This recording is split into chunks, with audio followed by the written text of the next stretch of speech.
한번 따라해볼까요? 감사가 기적의 시작이다. 다시 한번 감사가 기적의 시작이다. 할렐루야. 예수님께서 디베라라는 그 큰 도시가 있는데 도시 인근 갈릴리 바다 건너편 빈들로 나가셨습니다.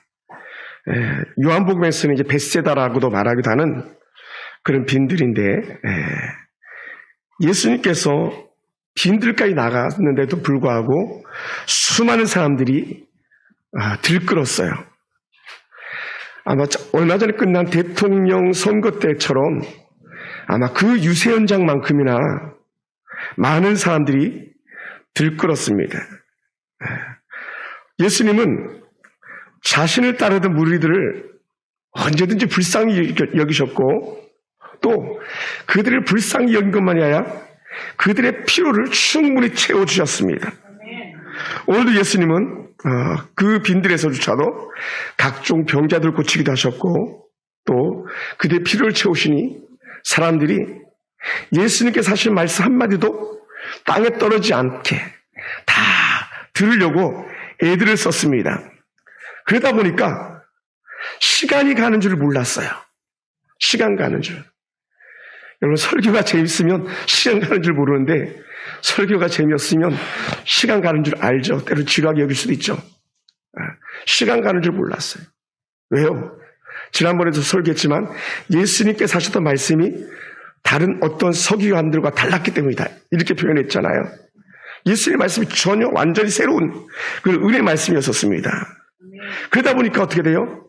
이런 아침부터 시작된 말씀일 텐데 해가 저물어 가도 예수님의 말씀이 끊어지지 않는 거예요. 그러다 보니까 제자들이 이 모습을 참다 못해 바라보던 제자들이 말합니다. 예수님, 여긴 빈들이고요. 벌써 날은 저물어 가고요. 저들은 아무것도 먹지 못했는데 빨리 보내가지고 좀 뭐 좀 사 먹게 하세요. 아니면 집으로 돌려보내세요. 뭐 그런 취지로 말을 했어요. 그랬더니 예수님께서 뜬금없는 말씀을 뚝 하시는 게 뭡니까? 야, 너희가 가서 먹을 것을 주라. 너희가 먹을 것을 주라. 그러니까 제자들 깜짝 놀라죠. 왜냐하면 이 남자들만 5,000명이라 그랬으니까 곱하기 3을 하면요. 남자들 곱하기 배로 하다 보면 약 2만 명 정도가 모인 숫자거든요. 아니 2만 명을 지금 12명의 제자가 무슨 수로 먹이겠습니까? 말도 안 되는 얘기하는 거죠. 그리고 사실 요즘도 2만 명을 동시에 먹이는 건 쉽지 않아요. 쉽지 않죠. 여러분 뭐 강화문에서 무슨 집회한다 그러면 그 일대가 막 식당이 꽉꽉 차고 편의점이 텅텅 빈다 그러잖아요. 그만큼 물건이 많이 소요되는 거 아니겠어요? 그러니 제자들도 깜짝 놀라고 더더군다나 뭐 그 어느 정도의 추산인지 모르겠습니다만 2만 명이 먹기에는 돈이 약 200데나리온 노동자들이 한 뭐 8개월 9개월 벌어야 낼 수 있는 그 정도 돈입니다. 1데나리온이 하루에 품삯이 1데나리온 당시의 돈이었었으니까요. 그러니 제자들에게 그렇게 어마어마한 돈도 가질 게 없어요. 그러니까 해결할 수가 없어요. 그러니까 두 번째 예수님께서 뜬금없는 말씀을 한 번 더 하세요. 뭐라 그러셨습니까? 야, 너에게 떡이 몇 개 있는지 가서 좀 알아봐라. 수많은 무리들이 있는데 혹시 그들 중에 떡 있는지 좀 알아봐라. 요한복음에서는 한 어린아이가 가지고 도시락이 됐습니다만은 떡 있는지 알아봐라 했어요. 그들이 마침 한 아이가 가지고 온 보리떡 5개와 물고기 2마리를 예수님께서 가지고 나옵니다. 그래서 지금 모인 사람 수에 비하면요. 제자가 가지고 온 보리떡 5개, 물고기 2마리지만 그건 뭐 말도 안 되는 그런 수치인 거죠. 그런데 이 보리떡 5개, 물고기 2마리가 예수님 손에 들려지니까 기적이 일어나는 거예요. 할렐루야. 예수님의 손에 들려지니까 기적이 일어나요. 그리고는 이렇게 말합니다. 그 보리떡 5개, 물고기 2마리를 무려 5천 명의 남자들이 먹었다는 거. 5천 명, 5천 명. 여기는요, 남자들이에요. 성인 남자들이 5천 명이지 일반인들이 아니에요. 그 5천 명이 먹고도 무려 12바구니가 남았다고 말해요. 12바구니가. 이건 어마어마한 숫자거든요. 예. 사랑하는 성도 여러분, 그러면 우리는 가만히 한번 생각해 봐야 돼. 어떻게 이런 기적이 일어났지? 물론 우리는 쉽게 예수님이니까 가능하지. 물론 맞습니다. 예수님이니까 가능한데, 그러면 예수님이 가능케 하신 원동력이 뭐냐? 이 기적을 일으킨 에너지가 어디서 나왔냐? 이걸 우리 한번 생각해 봐야 됩니다. 여러분, 우리가 흔히 생각할 때에 어린아이가 가지고 온 그 도시락을 순순히 내준 어린아이 마음, 그 헌신이 기적을 가져왔을까요? 물론 그럴 수 있습니다만은. 또, 가서 너희들 중에 떡이 몇 개나 있는지 알아봐 했을 때에 아무런 생각 없이 예수님 말씀만 믿고 회중 중에 들어가가지고 떡을 가지고 그런 제자의 순종 때문이었을까요? 물론 그럴 수도 있습니다. 아니면 여러분, 예수님 곁에서 먹을 게 나온다 그랬잖아요. 그죠? 병도 고치고 귀신도 떠나가고. 그래도 우리 예수님께서 알아서 하실 거야 하고 믿음을 가지고 끝까지 그 자리를 지키고 있었던 그런 무리들의 열심 때문이었을까요? 물론 만약에 설교를 풀어간다면 그 세 가지가 다 맞을 수도 있습니다. 아이가 가지고 순전함, 제자가 믿고 나감, 또 혹은 군중들의 그 여름과 같은 열심, 다 충분히 그럴 수 있습니다. 그런데요, 저는 오늘 말씀을 그런 관점에서 보지 않고 새롭게 볼 수 있게 되기 원합니다. 왜냐하면 다양한 측면에서 설교할 수 있고 다양한 측면에서 해석할 수 있기 때문에 그렇습니다. 오늘 가만히 보면은요, 예수님께서 하시는 특별한 행동이 하나가 있습니다. 제자들을 명해서 사람들 다 때려앉게 하고 나서 예수님께서 하시는 행동이 하나가 있는데 우리는 그것을 41절을 주목해 보면 알 수 있어요. 41절 같이 한번 볼까요? 41절 뭐라고 말씀했습니까? 같이 한번 읽어보시죠. 시작. 예수께서 떡 5개와 물고기 2마리를 가지사 하늘 우러러 축사하시고 떡을 떼어 제자들에게 주어 사람들에게 나눠주게 하시고 또 물고기 2마리도 모든 사람이 나눠. 아멘. 여기서 보니까요, 예수님께서 특별하게 했다고 하는데 하늘을 우러러 축사하시고라는 거예요. 하늘 우러러. 저처럼 한번 해볼까요? 하늘 우러러 축사하시고. 예수님께서 막 이런 것 같아요. 떡을 들고 물고기 들고 막 이렇게 하는 것 같아요. 이렇게. 그 축사의 감사 내용들은 뭔지 모릅니다. 저지가 축사하셔서 감사하셨어요. 축사란 말 자체를 갖다가 우리는 가끔 어떤 행사장에 가면 많이 듣는데 뭐 축하하는 말이죠, 말 그대로. 근데 우리 달리 봅니다. 뭡니까? 감사기도라는 거예요. 감사기도. 그래서 감사기도, 이거 헬라로는 율로게오라고 하는데 이거는 단어 표현 그대로 하면 감사드리다라는 거예요. 그러니까 예수님께서는 들고 하나님 감사합니다 막 그랬던 것 같아요. 할렐루야. 하나님 감사합니다. 옛날에 월급 봉투 받으면 좋아가지고 막 펼쳐볼지 되잖아요. 그때 막 만약에 월급 봉투 할 때면 이렇게 말할 것 같아요. 하나님 감사합니다. 또 월급을 받게 하셨군요. 이렇게 썼을지도 몰라요. 우리들이라면, 그죠? 하나님 감사합니다. 이게 축사예요, 축사. 참 어찌 보면 형편없는 거거든요. 물고기 2마리, 보리떡 5개, 사실 별 볼 일 없어요. 제가 나라 곳곳을 여행해 봤지만요, 제일 먹거리가 없는 데가요, 이스라엘 팔레스타인 지경이더라고요. 유대인들은 어떻게 먹는지 모르겠어요. 그 사람들 부르주아니까, 큰 부자들이니까, 부자들이 있는 데서 식사를 해본 적이 없어요. 가난한 팔레스타인들이 먹는 건요, 정말 한 건 없어요.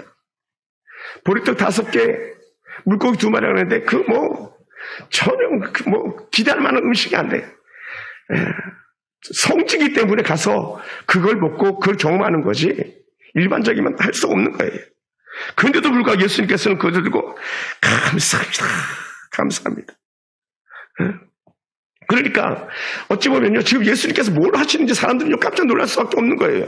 왜냐하면 무리가 2만 명이야 되는데 겨우 보리떡 5개, 물고기 2마리 해가지고 하나님 감사합니다. 이게요, 상식을 깨는 행동이 되는 거예요. 예. 예수님께서 지금 축사 감사 기도하는 건요, 상식을 뒤집습니다. 예. 사람들이 예산을 띄우는 그런 결과물들이에요. 예. 한 방에 문제가 해결되는 그런 모습이 아니라 감사하시는 그런 모습이 사람들이 이해될 수가 없죠. 여러분, 그러다 보니까 지금 예수님은요, 감사할 수 있는 상황이 아니에요. 예. 예수님은 조건도 안 되고 상황도 안 되는데 감사한다는 건 거의 불가하거든요. 예. 그러니 우리로서는 야, 보리떡 5개, 물고기 2마리 가지고 뭘 감사하겠냐. 뭘 감사하겠냐. 하지만 예수님은요, 감사할 수 없는 상황에도 감사하더라는 거예요. 할렐루야. 할렐루야. 감사할 수 없는 상황에도 감사. 그러니까 예수님의 이 감사가 오늘 우리 마음에 다시 한번 새겨졌으면 좋겠어요. 특히 오늘 이 감사할 수 없는 상황이라는 것, 그걸 갖다 어디서 볼 수 있냐면요, 예수님께서 계신 곳이요, 빈들이라고 말해요. 빈들. 빈들은요, 텅 빈 곳이거든요. 텅 빈 곳. 성경에서 빈들은 텅 비었다는 의미를 가지고 있습니다. 또 때로는요, 이 빈들을 가지고 광야라고 표현하기도 합니다. 텅 빈 곳.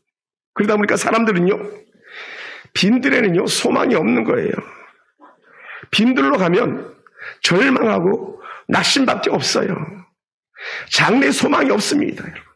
다시 말하면요, 보리떡 5개, 물고기 2마리는요, 그 2만 명의 절대 소망이 될 수가 있는 게 아니에요. 네, 소망이 될 수가 없어요. 네, 불평하고 낙심할 수밖에 없는 그런 상황 속에서도 예수님께서는 하늘 우러러 감사했다. 이건 정말 서프라이즈, 놀라운 일인 거죠. 놀라운 거예요. 예수님은 부족한 떡과 물고기로 저들을 먹일 수 있게 하실 하나님께 미리 감사한 겁니다. 할렐루야. 할렐루야. 아, 정말이에요. 예수님이 감사 기도를 하심으로 주변 사람들이 그러다 보니까 어떻게 돼요? 복을 받는 거예요. 한번 따라해 볼까요? 감사하는 사람 옆에 있으면 내가 복을 받는구나. 할렐루야. 아, 감사한 사람 옆에 있으면요, 그 주변 사람들이 복을 받는 거예요. 감사. 옛날에 노래도 있잖아요. 아침에도 감사, 저녁에도 감사. 이런 복음성가도 옛날에 많이 불렀던 것 같습니다. 감사. 예수님은요, 그 보리떡 5개, 물고기 2마리를 잡으면서 어떤 마음이 들었겠습니까? 예수님은요, 양들을 결코 빈손으로 돌려보낼 수가 없었던 거예요. 양들을. 우리 권사님, 집사님들이, 선교사님들이 오시면 빈손으로 안 돌려보내시잖아요. 어떤 권사님, 막 그 선교사에 나가면 막 선교사 호주머니에다가 일부러 막 구겨 넣어주시는 그런 분들도 계셨거든요. 여러분, 그러신 분들 아닙니까? 지난주에 신방할 때 우리 홍화 집사님까지 신방했더니 양지혁 집사님 약 더 좋은 거 드리고 싶어가지고 안달하시더라고. 예? 막 차에다가 막 음료수, 커피 막 맛있는 거 대접하고 싶어가지고 오만 거 다 내놓으시고. 그게 이제 예수 믿는 사람들 가지고 일반적들도 모습인데 오늘 예수님께서 그렇게 하신 거예요. 그러니까 예수님은요, 목자 없는 양같이, 예, 그렇게 떠도는 그들을 갖다가 위험이나 굶주림이나 고통 속에 내버려 둘 수가 없는 거예요. 그래서 우리가 읽지 않았지만요, 앞에 본문에도 보면 계속 그런 말씀들이 나오고 있거든요. 사랑하는 성도 여러분, 예수의 말씀을 듣기 원하고 떡을 먹기를 원하는 그들을 갖다 불쌍히 여기신 것이죠. 그러다 보니까 하루 종일 예수의 말씀 듣고 주른 배를 움켜잡고 집으로 돌아간다. 이건 사실은 말도 안 되는 거죠. 그러다 보면 선교지 이렇게 다녀보면요, 선교사님들이 설교를 한 다음에 집에 돌아갈 때는 꼭 쌀봉지를 설교 들어온 사람들에게 나눠줘요. 막 저 같은 경우는 맞아 선교지 가잖아요. 빵을 막 어마어마하게 사가는 거예요. 그리고는 예배가 맞춰지면 그 빵을 한두 개씩 싸주고 돌려보내고 하는 그런 일들이 있는 거예요. 아마 베세다 이게 기적이 드리는 거 아니지만 이런 모습에 닮아가는 것이 아닌가 생각됩니다. 그래서 예수님께서 하루 종일 말씀을 듣고 돌아가는 그 양들을 그냥 보낼 수가 없었던 것이죠. 왜 그럴까요? 그 네 글자 단어를 우리가 이해하면 아주 쉽습니다. 예수님은요, 선한 목자셨기 때문에 그래요. 할렐루야. 따라해서 선한 목자. 선한 목자. 이 오병의 기적을 보다 보니까요, 저는 이 본문 속에서 뭐가 보이냐면 선한 목자가 이렇게 보이시는 거예요. 선한 목자는 양들 위해서 모든 걸 주시는 분이다. 모든 걸 주시는 분. 그러니까 선한 목자는 양들을 전적으로 책임지는 거예요. 선한 목자는요, 양들을 포기하지 않는 거예요. 선한 목자는요, 어떤 경우라도 책임지고 먹이고 입히시는 분이에요. 어떤 사람들, 부모는요, 자식을 책임지는 사람이잖아요. 목사는요, 양들 책임지는 사람이에요. 선한 목자 예수님은요, 전적으로 책임지시는 분이세요. 선한 목자는 다른 양들 위해서 문제를 해결하시는 그런 분이시죠. 그러다 보니까 선한 목자는요, 푸른 초장, 맑은 물가, 좋은 꼴을 먹이시는 게 선한 목자의 책임이었어요. 그러다 보니까 어떻게 돼요? 환경이 광야입니다. 환경이 빈들입니다. 마른 땅뿐입니다. 푸석푸석합니다. 예를 들어서. 근데도 불구하고요, 그곳에서도 기적을 일으키시는 거예요. 출애굽기를 보면은 반석을 쳐서라도 물을 내가지고 그 백성들을 먹이시고, 마라의 쓴물일지라도 그 쓴물을 달게 해서 먹이시는 것이 바로 선한 목자 우리 예수님이셨기 때문에 그렇습니다. 할렐루야. 사랑하는 성도 여러분, 그러다 보니까요, 저도 이렇게 살아온 날들을 뒤돌아봅니다. 우리가 인생길 가다가도 빈들을 만날 때가 있어요. 살면서 우리도 고난에 처할 때가 있더라고요. 빈들을 지나는 우리 삶의 현실이 얼마나 때로 힘이 없습니까? 여러분 어떻습니까? 오늘 여러분의 삶이 때로 빈들 혹은 광야 같은 삶을 살고 있다고 생각들지 않습니까? 그러다 보니까 어떻게 돼요? 텅 빈 거예요. 근데 집에 돈만 빈 게 아니라 우리 마음도 비어버려요. 다 공허함으로 남지 않습니까? 현실 보면 우리 청년들도 그렇고 우리 일반 성도도 보이지 않는 분들도 계시잖아요. 왜 그렇습니까? 지금이 먹고 살기 힘든 세상이라 그러잖아요. 먹고 살기 힘든 세상. 봄국밥 하나 시켰더니 10,000원을 받아가잖아요. 간짜장 하나 시켰더니 9,000원을 받아가잖아요. 이게 살기 힘든 세상 아닙니까? 우리가 땀 흘리고 수고해도 먹고 살기 힘든 세상을 살아가고 있는 거예요. 그러다 보니까 지금 세상이 광야가 아닐까 생각되는 거죠. 제가 설교 준비하면서 많이 아팠어요. 왜 그랬냐? 밖에서 일하는 집사님들 권사를 생각하니까 많이 아프더라고요. 이 더위에 막 34도, 35도. 이 본당은요, 요즘 온도가 몇 도까지 가냐면, 낮에 35도까지 올라가더라고요. 34도, 35도 항상 여기가. 그리 바깥에는 얼마나 더 덥겠어요. 마음이 많이 아팠어요. 야, 참 힘겹게 사는 성도들 하나님 은혜 베풀어 주시옵소서. 그런 마음을 가지게 됩니다. 예. 더군다나 우리는요, 아무리 땀 흘리고 수고해도 출발 선상이 흙수저 아닙니까? 흙수저. 몇 년 전 유행했던 단어 흙수저. 강남 좌파들이 썼던 단어 흙수저, 금수저. 예. 우리는 좋은 부모도 없잖아요. 자식들에게 잘해주고 싶어도 뭐가 있어야지 잘해주지. 고급 과일 받게 해주고 싶어도 뭐가 있어야지 뭐 고급 과일 받게 해주시지. 개인 코치 두고 싶어도 뭐가 있어야지 개인 코치를 두시죠. 예를 들어서. 그러니 우리 생활이나 환경이 좀 더 나은 삶을 언제 살아갈까 그런 생각해 볼 때는 이제 때로는 절망할 수밖에 없는 그런 상황이 들 때도 참 많아요. 자녀들 돌아보면서 기대를 하려고 하지만 세상 돌아가는 거 보면요, 이내 실망이 가득하게 되기도 합니다. 주의를 지켜야 할 청년들은 환경과 흡혈을 뛰어넘지 못하여서 부득불 일해야 되는, 그래서 언제 교회 왔는지 모르는 그런 청년들 볼 때에 가슴이 찢어지는 듯한 아픔을 느끼기도 합니다. 제 꿈에도 소원은 하나님, 우리 철이도 정규직에 들어가게 하시고, 우리 그러니까 여봉이도 정규직에 들어가게 하시고, 우리 하늘이도 정규직에 들어가게 하시고, 막 정규직에, 우리 희은이도 도연이도 막 다 정규직에 들어가게 하시고, 막 이런 마음에 소원이 생긴 거예요. 예를 들어서 우리 도연이 같은 경우는 아빠가 하시는 일 좀 배워가지고 그 일을 했으면 좋겠다. 막 그런 생각이 제 개인적으로 막 드는 거예요. 나가서 막 고생하니까. 우리 아들, 딸들 얼마나 고생합니까? 결혼도 해야 될 나이가 된 청년들도 많잖아요. 우리 하늘이는 언제나 시집 갈까봐 걱정되기도 하고요. 예? 우리 여봉이도 막 나이 쑥쑥 먹어가고, 하은이 아이도 나이 쑥쑥 먹어가는데, 예? 제 주변 친구들은 목사 아들, 딸들이 막 시집 갔다고 막 좋아가지고 막 맨날 첨첨참 보내고, 어제도 제 친구 나이가 같은 목사님이 딸을 시집 보냈는데 그렇게 좋아 보이더라고요. 예? 근데 그게 가끔은 왜 남의 얘기로만 들리고 좋은 일들은 남의 얘기로만 들리고 고통은 내 안에만 있는가 이렇게 다시 한번 생각해 보게 되더라고요. 왜 나는 일이 안 풀리는 거야? 저 사람 잘 풀리는데. 왜 내 인생 고통이 연속인 거야? 막 이렇게 절망적인 상황이 들 때도 있어요. 예? 참 안타까울 때가 많아요. 우리 노년에 우리 권사님들 생각하면 더욱더 마음이 많이 아파요. 예. 집사님들도 건강이 예전 같지 않았어요. 힘들어하죠. 아프면 어떡하나 덜컥덜컥 겁이 날 때도 있죠. 면역도 떨어지고 저 같은 사람 배도 나오고 근육도 빠지고 손목 저리고 병원 가기가 두려운 그런 사람들도 간혹 있지 않습니까? 저도 불암의 병원에서 2번이나 진료가 요청이 왔는데 제가 거부했거든요. 일부러. 왜냐하면 3kg 빼고 오라는데 제가 3kg 못 뺐거든요. 한 달에 1kg씩 빼고요. 목사님 1kg 빼고 3달 반에 오세요. 3kg 빼시고요. 3kg 빼는 거 고사하고요.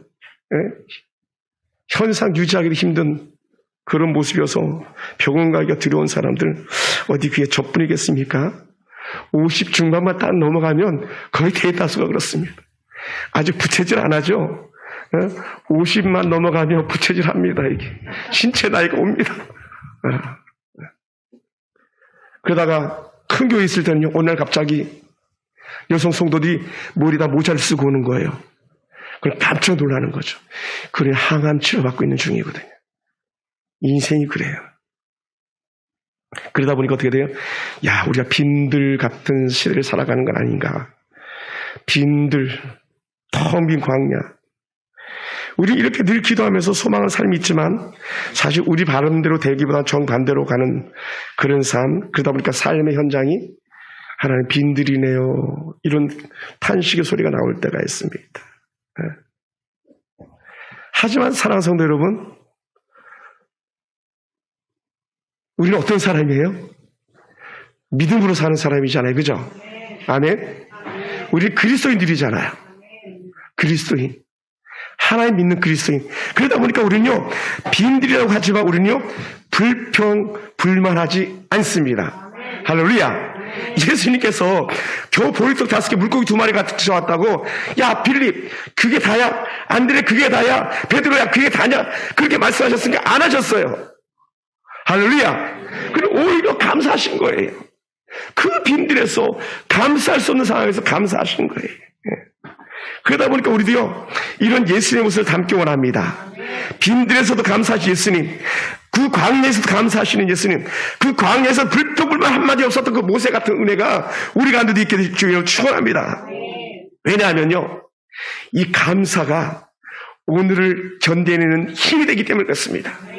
이 감사가 오늘 이겨내는 힘의 원동력이 되기 때문에 그렇습니다. 할렐루야. 그래서 감사는요, 오늘 견디게 하는 힘인 것을 우리 만판에 새기기 원합니다. 사랑하는 성도 여러분, 감사는요, 당장 눈앞에 보이지 않지만 내 인생을 주님의 은혜로 점점 커가게 하는 힘이 있습니다. 네? 여러분, 그 옛날 엄마가 떡칠 때 보면요, 이스트를 조금만 넣어도 가루가 막 부풀어져가지고 방 아랫목에서 이불로 덮어놓으면 막 줄줄 막 넘어오는 걸 본 적 있잖아요. 그죠? 그 막 줄줄 넘쳐. 그러니 이제 맛있는 빵 먹는 거야. 그날 밤은. 그런 것처럼 우리의 감사는요, 이 위의 문제를 해결하고 해결을 넘어서 가장 큰 놀라운 축복이 우리 가운데 오는 거예요. 저는 그것을 믿습니다. 할렐루야. 여러분, 그래서 감사는요, 지금 당장 눈앞에 보이지 않지만 내 인생을 주의 은혜로 부풀게 하는 누룩과 같다고 했습니다. 감사하는 자는요, 작은 것부터 부족한 거, 모자란 모든 것까지도 다 감사하는 거예요. 할렐루야. 할렐루야. 그러다 보니까 감사가 나오는 거예요. 일본에 유명한 신학자가 있는데, 우츠무라 간조라는 사람이 있어요. 아베 총리가 총격으로 돌아가셔서 아쉽습니다만은, 그런 일본에도 좋은 신학자가 있어요. 지금은 돌아가신 오래전 사람입니다만은, 이 우쭈마 간조는요, 하나님 앞에서 저주가 있다면 그것은 세 가지 때문이다라고 말해요. 세 가지 저주. 뭐가 저주냐? 첫 번째는요, 아무리 하나님을 믿으려고 하지만 믿어지지 않는 거라는 거예요. 이게 첫 번째 저주예요. 그럼 우리는 감사하잖아요. 뭐예요? 하나님, 내가 하나님이 믿어지니 감사합니다. 반대로, 그죠? 두 번째는요,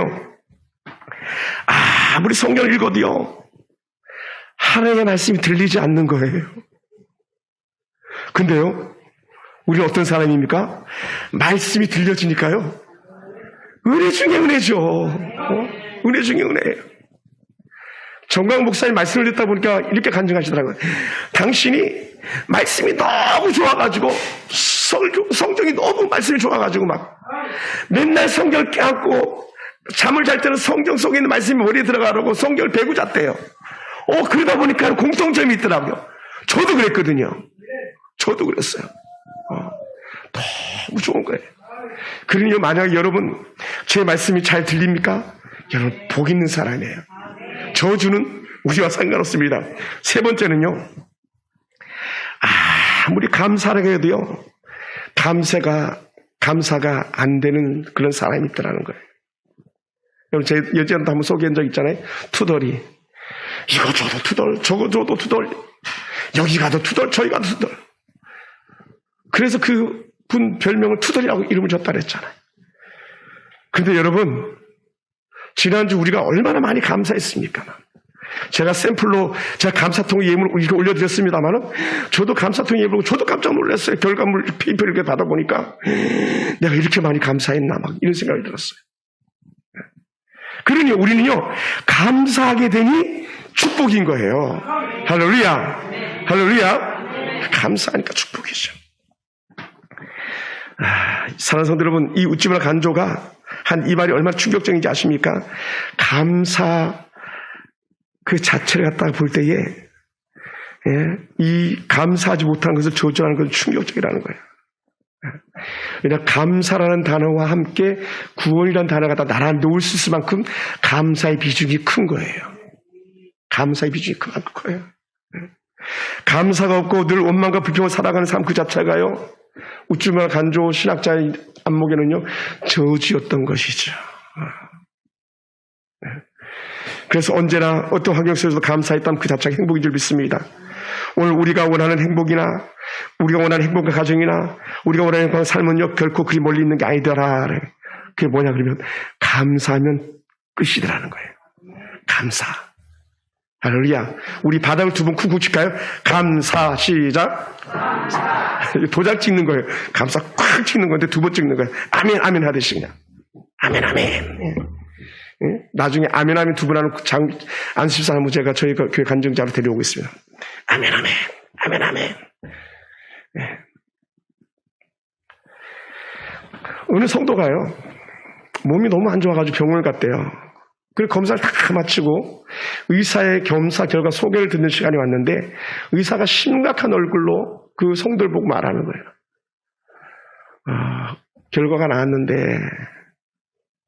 내가 당신에게 지금 그대로 정직하게 말해도 되겠습니까?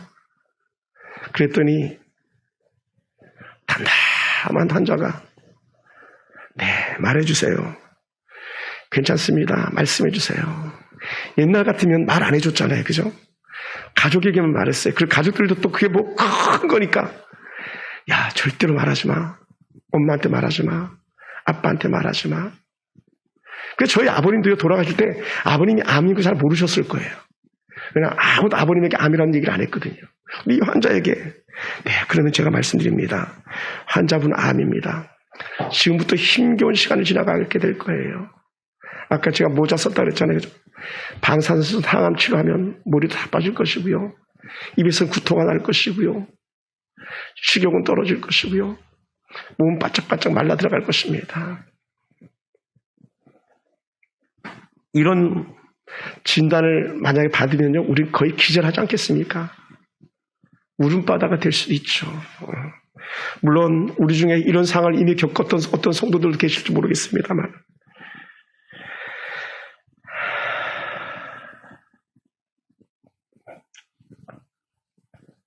당연히 웃음기는 사라지고 낙심천만할 수밖에 없겠죠. 그런데요, 이 환자는 돌아오면서 오히려 감사가 나오더라는 거예요. 이 환자는 평소 감사하는 게 버릇이 되어 있었답니다. 그래서 감사할 수 있었대요. 그래서 감사하는 버릇이 된 성도가 세 가지 것에 대해서 이렇게 감사하는 거예요. 어떤 세 가지 감사했냐? 하나님, 지금까지 받은 은혜가 참 컸습니다. 지금까지 받은 은혜가 컸어요. 그동안 하나님 은혜 가운데 잘 살았습니다. 제가 가끔 우리 가족들한테도 그런 얘기, 여보, 야, 하은아, 아빠는 지금 죽어도 천국 가도 여한이 없어, 이런 얘기를 한 적이 있었는데, 이 성도가 그런 것 같아요. 하나님 은혜로 이제까지 건강했고 자녀도 다 성장했고 행복한 생활 됐으니 하나님 그러므로 감사합니다. 네, 감사합니다. 그리고 두 번째는요, 하나님 이 고난조차도 기쁨으로 받아들이겠습니다. 기쁨으로, 고난도 기쁨으로 받아들이겠다. 네? 그러면서 하는 말이 뭐냐면, 하나님 정말 잘하셨어요. 내가 정말 좋은 기회가 왔습니다. 왜냐하면 내가 지금 이 고난을 이기고 연단되어서 반드시 정글같이 나올 줄로 믿습니다. 나는 회복될 줄로 믿습니다. 그리고 더욱더 신실한 성도가 되겠습니다. 이런 고백을 하는 거예요. 그리고 세 번째는요, 하나님 회복시킬 것에 대해서 감사했어요. 수술과 치료 과정 무척 힘들겠지만 하나님이 함께 주실 거잖아요. 할렐루야. 이런 고백을 했던 분이요, 벌써 3년이 지나네요. 3년 전에 저를 찾아왔고 감사로 완전히 회복됐고요. 그 딸이 시집 간다고 저한테 주례를 해달라고 해서 제가 주례를 하고 왔던 그런 적이 있었습니다. 일선 암센터 갔을 땐 그런 절망적인 상황이었었지만 목사님 괜찮아요. 목사님 괜찮아요. 목사님 괜찮아요. 그래서 완전히 감사로 완전히 회복됐습니다.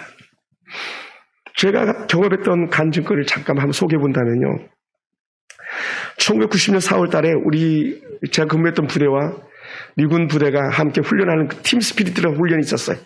지금 이제 훈련 명칭이 다 바뀌어서 없어졌지만, 훈련 중에 제가 인솔자로 나갔는데 운전병 실수 교통사고가 났어요. 당시 초기에 나온 르망, 좋은 르망이었는데 르망을 뒤에서 꽝 들이받아 버리고 말았어요. 그것도 임시 번호판 르망이에요. 임시 번호판. 그래서 저는요, 사고가 난 즉시 차에서 내려가지고 가장 먼저 했던 게 뭐냐면 차 옆에 무릎 꿇고 거기서 기도했어요. 하나님, 더 잘 살겠습니다. 하나님, 내 죄를 용서해 주세요. 내가 지은 죄들을 용서해 주세요. 두 번째는요, 또 다른 감사가 났어요. 하나님, 인명사고가 나지 않게 하시면 감사합니다. 왜냐하면 국민 트럭은 큰 트럭이고요, 앞에는 완전히 무쇠거든요. 그래, 르망이 그냥 밀려가지고 뒷 트렁크가 다 나가버렸습니다. 그런데 하나님, 인명사고 나지 않게 해주시면 감사합니다. 그리고 세 번째는요, 하나님, 사고가 잘 처리되게 도와주세요. 그리고 네 번째는 하나님, 사고가 난 병사, 사고를 낸 병사에게 아무 문제가 되지 않게 도와주세요 라고 했어요. 정말로요, 사고는 원만하게 잘 처리가 되었고요, 병사도 아무 일도 일어나지 않았고요, 용인 그 지역에 한 그 파출소에서 사고 신고를 다 하고 모든 것이 절차되고 헌병대가 조사하고 갔지만, 대민 접촉 관계였지만 단 한 건도 불미한 일이 일어나지 않았고요, 부대에서도 이런 일들에서 이 일을 제기하는 사람이 단 한 사람도 없었어요. 사실 이건 말도 안 되는 거거든요. 왜 그랬을까요? 저는 그렇게 봐요. 하나님, 잘못했습니다. 하나님 용서해 주세요. 그리고 하나님 감사합니다. 여기에 하나님 은혜 해답이 있었던 것 같습니다. 사랑하는 성도 여러분, 왜 우리는 감사해야 되겠습니까? 하나님께 책임지시기 때문입니다.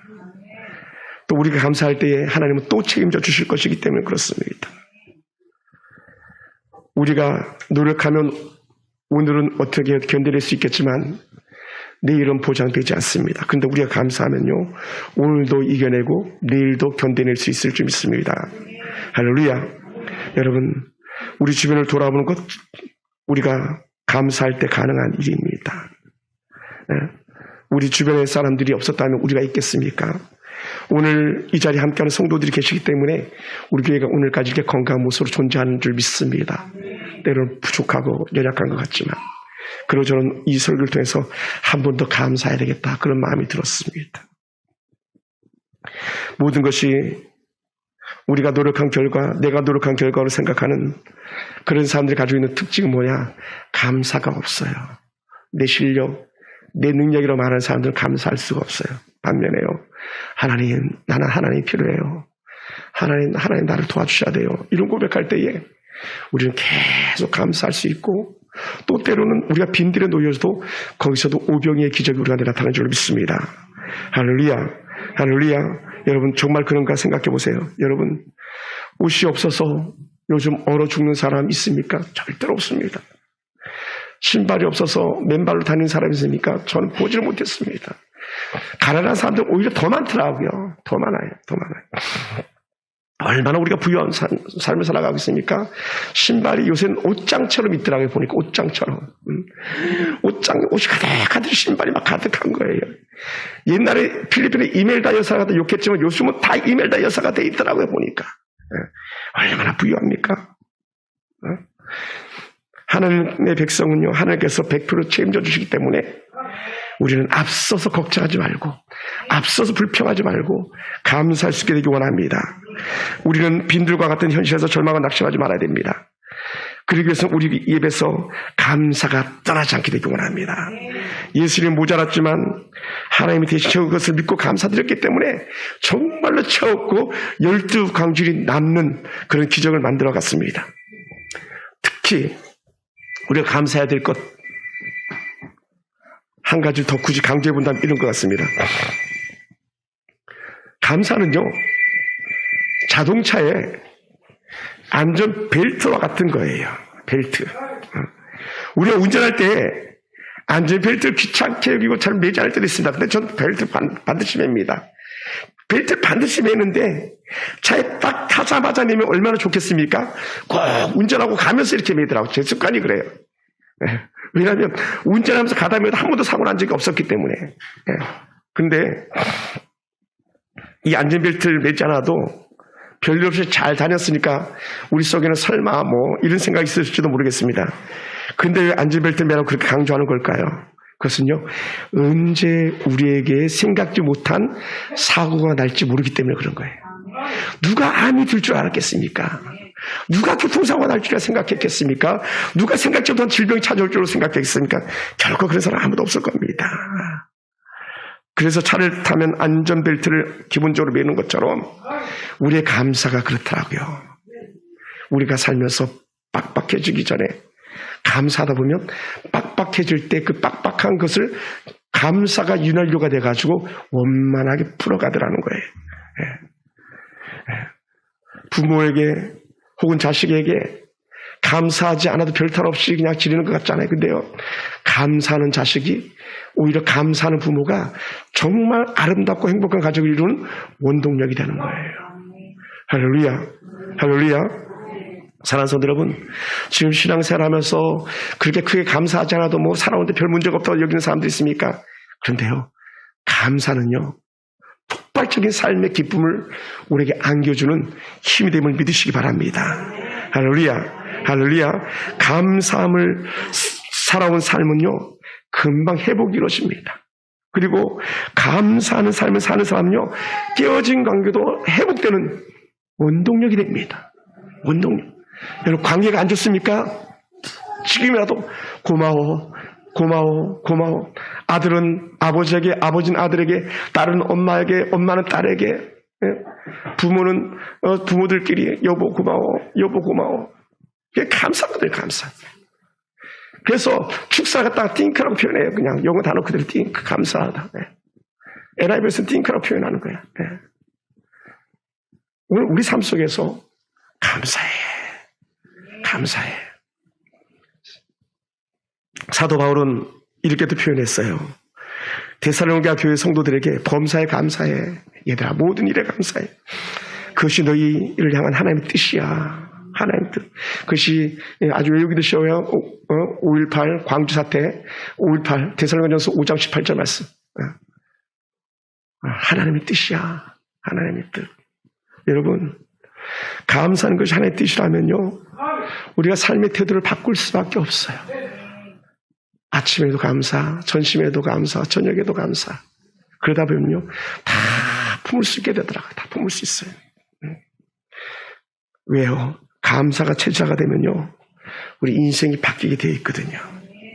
감사가 많을수록요, 우리는 하나님 앞에 제대로 살려고 몸부림치는 사람으로 살아갈 수 있기 때문에 그렇습니다. 그러다 보니까 어떻게 우리 감사 체질로 매일매일 바뀌기 원합니다. 어제에 대한 감사를 해야 오늘이 행복해질 수 있고요. 오늘이 행복해야 내일에 대한 기대가 있는 것이기 때문에 그렇습니다. 우리의 감사는 내일의 축복을 여는 열쇠가 되기 때문에 그래요. 말씀을 마무리합니다. 사랑하는 성도 여러분, 지금 누가 감사하고 있습니까?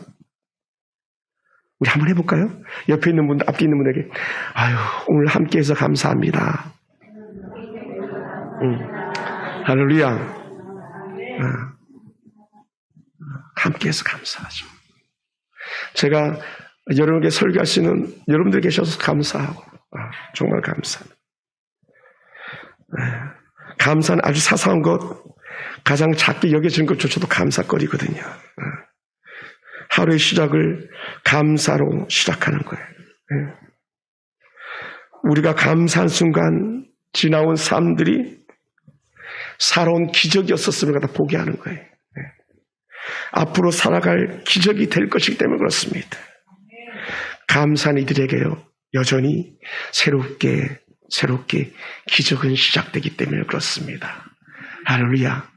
사랑하는 성도 여러분, 감사요, 바로 오늘 지금부터 새롭게 시작되기 원합니다. 기도하겠습니다.